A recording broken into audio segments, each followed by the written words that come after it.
আজকে আমি দেখো ডুমুরের ঝোল বানাবো। তো এই দেখো দিয়ে ডুমুর সেদ্ধ করে নিয়েছি, এইভাবে কাটা হয়েছে, আমার বাবা কেটে দিয়েছে, কত সুন্দর করে দেখো ডুমুরটা কেটে দিয়েছে আমার বাবা। সেদ্ধ করা হয়ে গেছে নুন হলুদ দিয়ে। আর এইদিকে দেখো আলু ভাজা বসিয়ে দিয়েছি। আর এইদিকে আমি মিক্সচারে মশলা করে নিচ্ছি, লঙ্কা আদা রসুন পেঁয়াজ দিয়ে মশলাটা আমি পেস্ট করে নিচ্ছি। তারপরে দেখতে থাকো।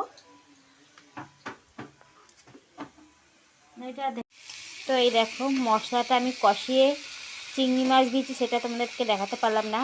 মশলাটা কষিয়ে এরকম চিংড়ি মাছ দিয়ে তারপরে এটা জলটা ঝরিয়ে তারপরে আমি কষাচ্ছি। তারপরে এদিকে এই আলুটা ভাজা হয়ে গেছে, এটা দিয়ে দেবো। তো কে কে খাও ডুমুরের তরকারি অবশ্যই জানিও। আর ডুমুর খাওয়া খুব ভালো, শরীরের পক্ষে অনেক রোগবাদির দিক থেকেও ভালো হয়। তো এটা আর একদিন জিরে বাটা দিয়ে করব, আজকে পেঁয়াজ দিয়ে করলাম, পেঁয়াজ আদা রসুন দিয়ে। আমার এরমভাবেই খেতে ইচ্ছে করছে, তাই জন্য আমি আজকে এরমভাবেই পেঁয়াজ আদা রসুন দিয়ে করলাম। আমি একদিন জিরে বাটা দিয়ে করব। তো কেমন হয়েছে অবশ্যই জানিও। আসলে তোমরা তো খাবে না, খাবো আমরা, তাহলে আমরাই বুঝতে পারবো যে কেমন টেস্ট হয়েছে। টেস্ট তো অবশ্যই হবে, এঁচড়ের মতন এটা খেতে হবে। আমার বাবা দেখেছো কত সুন্দর করে কেটে ফিনিশিং করে ধুয়ে ঠুয়ে দিয়েছে।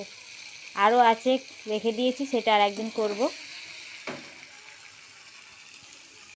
এরকম করে দেখো,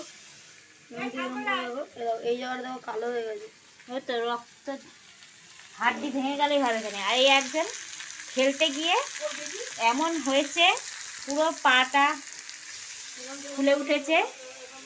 একটা ছেলে মেরে খেলতে গিয়ে পুরো পা ফুলে গেছে। কি দিয়ে মারছে? বল দিয়া? লাথি মেরেছে। তাহলে লাতির কি প্রেশার বাবা? লাথি মেরে এরকম।